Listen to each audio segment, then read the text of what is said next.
Hello, good afternoon. My name is Martin Semen. I'm with the UN Department of Global Communications. Welcome to this press briefing on the Second World Summit for Social Development, which kicks off next week in Doha, Qatar from 4 to 6 November.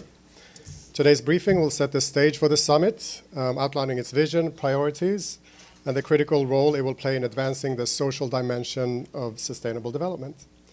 I am pleased to have with us Annalena Baerbock, President of the 80th session of the General Assembly, and Her Excellency Alia bin Saif Al Thani, Permanent Representative of the State of Qatar to the United Nations. Ms. Baerbock, you have the floor. Good afternoon, and thanks for joining. It's an honor for us to brief you today together for the Second World Summit for Social Development, taking place, as you hopefully know, from the 4th to the 6th November in Doha.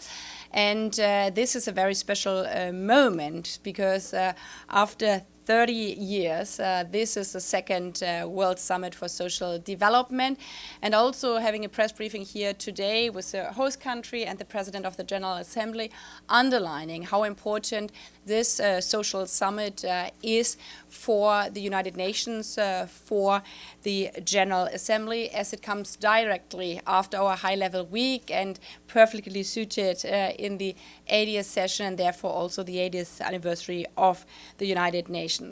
Because as we know, 30 years ago, world leaders underlined in Copenhagen that dignity, opportunity and inclusion must be at the heart not only of development, but at the heart of the United Nations, knowing that without social justice, there will never be long-lasting peace and security. They met 30 years ago in Copenhagen at a time when more than 1.3 billion people, so over a quarter of the world, lived in deep poverty, merely surviving instead of thriving. And we have made progress since then. For instance, in the 3 decades since Copenhagen, the share of people living in extreme poverty has fallen from roughly 30% of humanity to about 10% today.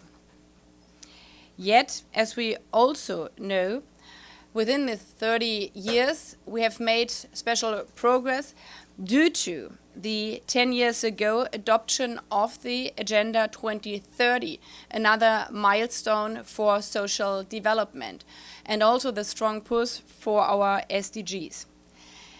Besides all these successes, still today, 30 years after Copenhagen and 10 years after the Agenda 2030, over 800 million people still live in extreme poverty. And these abstract numbers mean in reality that people ask themselves questions which most of us would never ask ourselves. Will I make the rent next month? Do I have to choose between school fees and groceries? What if a disaster strikes and in these hours we are thinking of the many people being hit by the Hurricane Melissa? What if the disaster strikes and everything is being destroyed? Will I stand alone or will somebody help me? Would I end homeless? Meanwhile, prices are rising faster than wages. Climate disasters are uprooting entire communities. So social development is not an abstract matter for few, but is the crucial question for all of us. Social development is not only a matter of principle, it is also the smartest investment we can make. When people have access to decent work, when children remain in school, when healthcare and basic services are secured, societies grow stronger. Economies gain confidence, trust in institutions is restored, and foundation of peace are reinforced. Therefore, it's a moment of celebration. Besides all the numbers, besides all the things we still have to delete, that in Doha, leaders will meet again to underline the purpose of Copenhagen, to act, and to bring forward solutions to reduce poverty once and for all, to expand universal social protection before crisis strikes, to create decent jobs for young people, and to ensure one of the newer topics in the social development, that technologies are included for everyone, that artificial intelligence opens pathways and opportunities not only for a few. So therefore, this summit will not only bring together, I'm really thankful also to the host country, how many heads of states and ministers have signed up. But in Doha, not only governments are coming together, but also the younger generation, civil society, businesses, and local leaders. The world is showing that we are not waiting, that we are not there for more promises, but that we are there for delivering. Delivering on the principles of Copenhagen, delivering on a just and fair world forever, and delivering on the promises we made 30 years ago at the first social summit, underlining in Doha again that we are better off together. I thank you.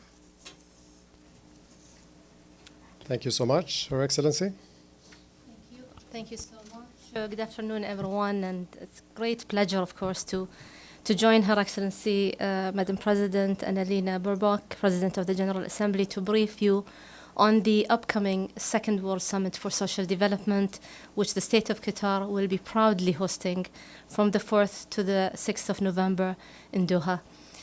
As host, of course, the State of Qatar is delighted to welcome the international community, more than 8,000 participants from member states, the United Nations, civil society, academia, the private sector, workers and employers, and youth, all coming together in Doha to recommit to social justice and put people at the center of sustainable development. As has been mentioned by Madam President, 30 years after Copenhagen, the Doha Summit offers a unique opportunity to renew our shared commitment to social progress and inclusion, and to accelerate achievement of the SDGs. It is truly a defining moment for global social development. In convening this summit, Qatar reaffirms its long-standing commitment to social justice, inclusive development, and multilateral cooperation. From the 2008 Financing for Development Conference to UNCTAD 13 in 2012 and COP18 in the same year, and as well at the UN Congress on Crime Prevention and Criminal Justice in 2015 and LDC 5 in 2023, among many others.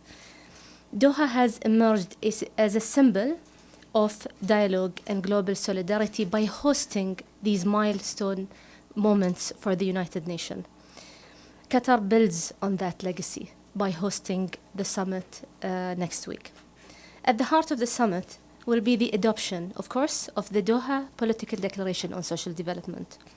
In this, I would like, of course, to thank Ambassador Sophie de Smet of Belgium and Ambassador Omar Hilal of Morocco, co-facilitators for the political negotiation process leading to the Second World Summit for Social Development, for their skillful leadership in guiding member states towards consensus on the declaration. A few highlights from the declaration, of course, for your information. Of course, it reaffirms the interlinked priorities of poverty eradication, full and productive employment and decent work for all, and social inclusion as essential to sustainable development. It underscores that social justice cannot exist without peace and security or without respect for human rights and fundamental freedoms. It issues a clear call to action, recommitting governments to creating the conditions for social development for all. And importantly, it includes strong provisions on implementation, follow-up, and review. Dear colleagues, the State of Qatar will host a summit that is unique in both scale and ambition. Highlights will include the first leaders meeting of the Global Alliance Against Hunger and Poverty and the Doha Solutions Forum for Social Development, both designed to translate commitments into measurable actions. It will also include a high-level event on education as the new foundation of the new social contract, with the participation of the Secretary General, and as well two major gatherings relating, of course, to the private sector forum and civil society forum will also feature prominently, underscoring the summit's inclusive and principled position on many, many major issues that the summit will deliberate on. We are especially proud of the strong engagement of civil society, the private sector, and youth, alongside governments and the United Nations entities. This broad participation will generate innovation, community-driven solutions, and we welcome the media, of course, whose role is crucial in bringing these stories out to the world. I'm very much confident that the summit will deliver hopeful and actionable commitments, and not just statements of intent, but real pledges of partnerships, implementation, and accountability. Thank you very much, and we look forward to an engaging discussion today. Thank you. Thank you, Your Excellency. We now open up the floor for members of the press. Yes, please go ahead. Thank you so much. Thank you, Madam President and Madam Ambassador, for this press conference on behalf of ANCA. It's Valeria Robecco from ANSA Newswire. My question is, what do you expect as the first concrete steps that can come out from the summit? You know, like in which topics, development, or dossier? Thank you so much. Thank you for the question. And as I opened the 80th session of underlining that this is not a normal session, but that the United States and the United Nations are at the crossroads, this counts even more for this social summit. Because obviously not having met for 30 years, in between, we had the very important Agenda 2030, but also underlined that the social development issues, besides all the work of the United Nations, has not been so much in focus for heads of governments and heads of state. And therefore, the summit itself is a very unique and important message. The message that the world, the General Assembly, and this is maybe also important as a side note, because some are thinking this is a conference, but this is a General Assembly meeting, so that the General Assembly, and by that all the member states, are underlining, as Madam Ambassador has said, as I have said, that without social justice there will be never lasting peace, but also never strong economic growth. And over the last 30 years, this discussion has changed, and I would say in a very important way. Many countries have always underlined that if you do not have sustainable growth, if we do not have regulation on markets, on finance, on investment, it's only a few who will benefit. And we have seen that, because over the last 30 years, there has been a very positive trend in, for example, ending poverty, but also with reducing unemployment rates. But if you look more into the details, there's also a bigger divide. The divide between regular jobs and unofficial jobs, but also the divide between different countries. We have countries where the unemployment rate for youth is more than half of the young generation. And this is a disaster for every country. So therefore, coming to your question, the concrete outcomes of this summit is less headlines and more action, more implementation. So bringing together actors who really can bring on the ground the investments which are important for the countries where youth unemployment is increasingly high. Bringing together investment into renewable energy and development is one of the outcomes. As underlined, education, making clear that without primary education for all, but also access for secondary education, the divide around the world will continue. So these concrete measures of bringing together those actors, which it needs, sometimes it's cooperations between member states, but very often it's also cooperation between investments, businesses, and the relevant countries, is a strong asset at this second summit. 3 questions from the front row. So I'll go with you in the middle first, and then the gentleman to your right, and then you. Please, for the online audience, just state your name and affiliation and who the question is for. Thank you. Thank you. It's Pamela Falk from U.S. News and World Report. Thank you, Madam President, Madam Ambassador. It's good to see you both. My question is for the Ambassador. Your country's been in the news and a lot of diplomatic issues these days. Can you tell us about the role that Qatar will play in a multinational stabilization force in Gaza? There's been a lot of talk, if you wouldn't mind, in your national capacity. Thank you. Thank you so much. Of course, the focus today is on the summit and the proceedings. It's a very important moment for the United Nations and for the entire membership to engage in the most anticipated Second World Summit on Social Development. And it's a proud moment, as I said, for Qatar to host such an important summit. Again, building on what Madam President have said, the summit today is in itself creates the angle, the Doha political declaration and the alignment, the commitments, aligning the commitments of Copenhagen with today's challenges and the 2030 Agenda for Sustainable Development is key. And as well, to also answer partially your question, how will the summit as well create the linkage between how social justice cannot be attained in the absence of peace and security. And again, the summit is an important moment to address many areas, including areas relating to peace and security. The subject of Gaza will come within the context of the summit. There are many activities relating to the socio-economic component and situation in Gaza. Doha is very proud to use the summit as an opportunity to provide the platform to create the linkage between social development and the angle of peace and security. In particularly addressing your question, of course, Doha has been intensively engaged in the reaching of a ceasefire in Gaza. Our leadership has been highly engaged in this matter, and we very much look forward to what comes next. For us, what is important is to sustain the ceasefire and the suffering of the Palestinian people and supporting any effort in this regard, and we are very much engaged in the process in capitals and as well here in New York. And hopefully you will hear further aspects of the specific question you have asked about in the coming days and weeks. Thank you so much. Of time as well, if we can focus on the questions on the summit itself, that would be appreciated. Thank you. Go ahead. Thank you, Madam President, Madam Ambassador. A common theme kept repeating itself in bringing social justice is eradication of poverty, together with the expansion to education and healthcare. This is becoming really fundamental. 10 years after 2015 and the passing of the SDGs, and with the numbers projecting in, I don't think we're going to be meeting those goals. In hindsight, were the SDGs too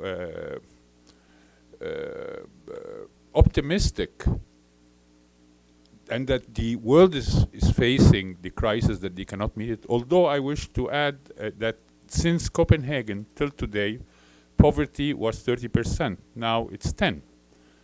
But still, we see it more prevalent, of course, in areas where there is armed conflicts and so. What's your view and what's your message to the summit this time around about trying to meet those goals, and what if we can't? Thank you. To answer very short and undiplomatic, then we fail, and this will be a disaster.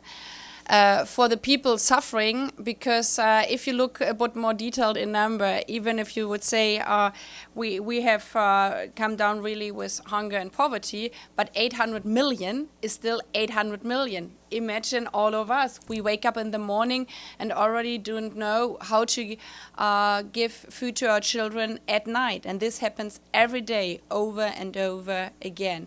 So this is why the SDGs were more than a pledge. And as they are the implementation of rights and the implementation of the Universal Declaration of Human Rights for all, what other goals should there been instead of saying these rights belong to everybody. We cannot say, well, these rights are only for a quarter of our world. So the goal always have to be that we are delivering on human rights for everybody, no matter if you're born in the global north or the global south, in the east or the west, no matter if you're rich or a poor family, no matter which religion you belong to. And therefore, this summit is more important than ever, because obviously some people are questioning whether this Universal Declaration of Human Rights are still valid. So this is a regathering behind not only the SDGs, but the basic principles even behind the SDGs. And yes, in some parts we have to make more effort, but thanks that you mentioned already COVID.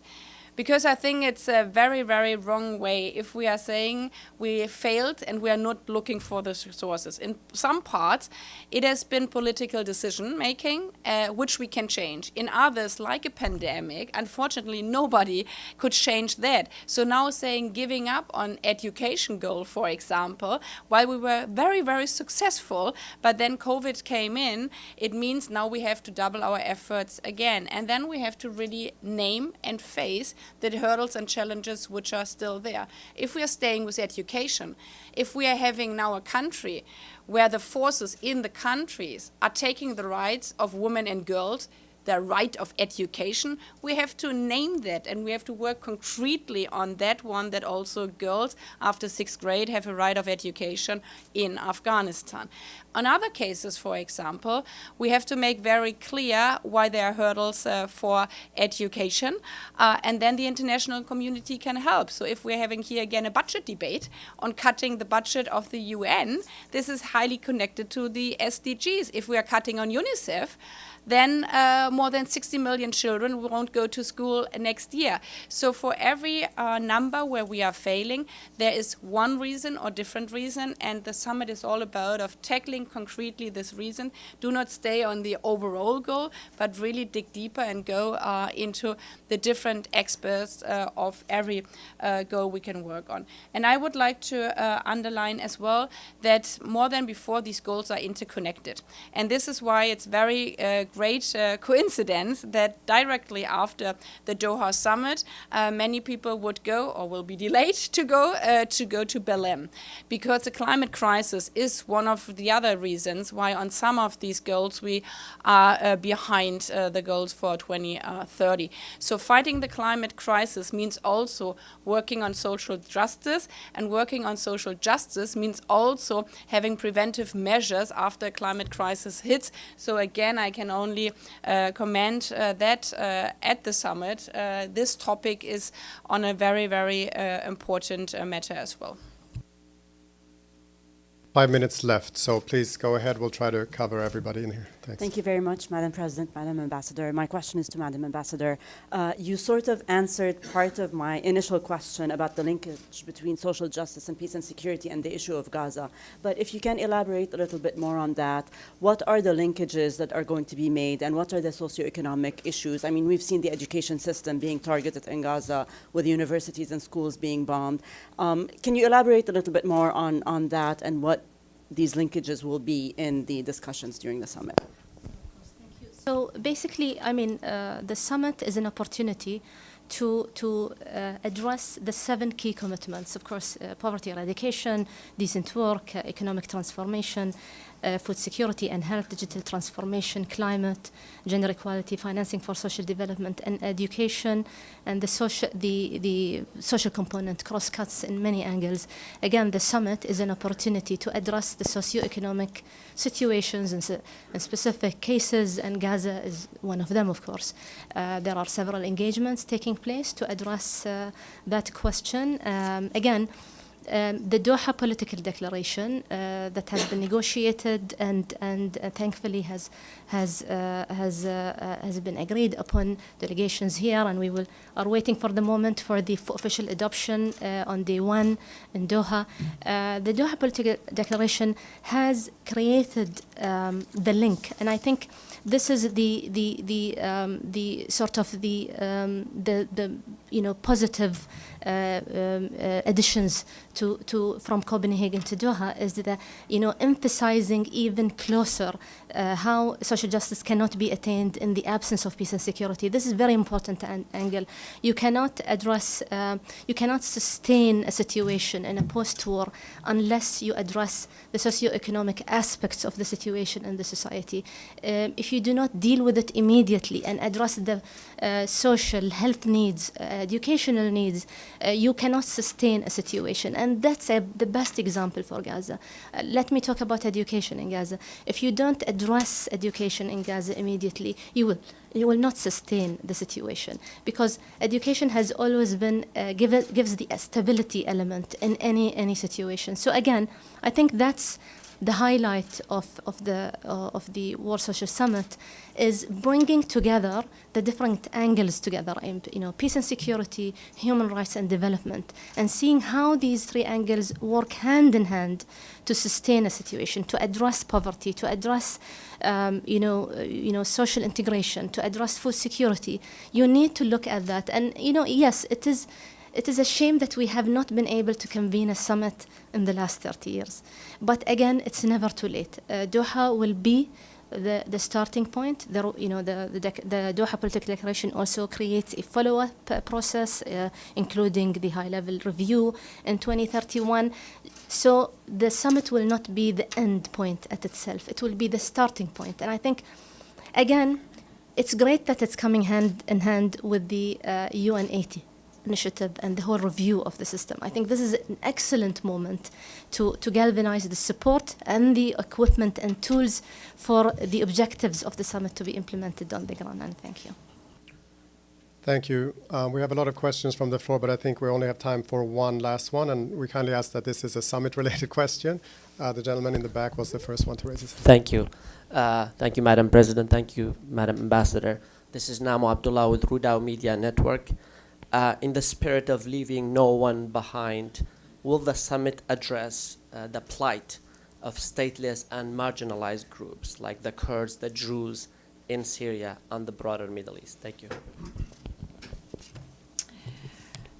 I think we had the similar question at the last press conference as well, so I can only repeat also what I said here. It's called Universal Declaration on Human Rights because it's universal. It doesn't have any footnote saying, but this is not counting for stateless people or people for one gender or one religion. And therefore also the right of life in dignity is a right for everybody, also for stateless people, no matter in which region we are talking about. Obviously, we are living in a real world, so obviously social rights are most of the time connected to a national state, and therefore also to access to healthcare, to social protections, to education. But this summit is also there for learning from each other. There are countries around the world where even without a passport you have access to free healthcare.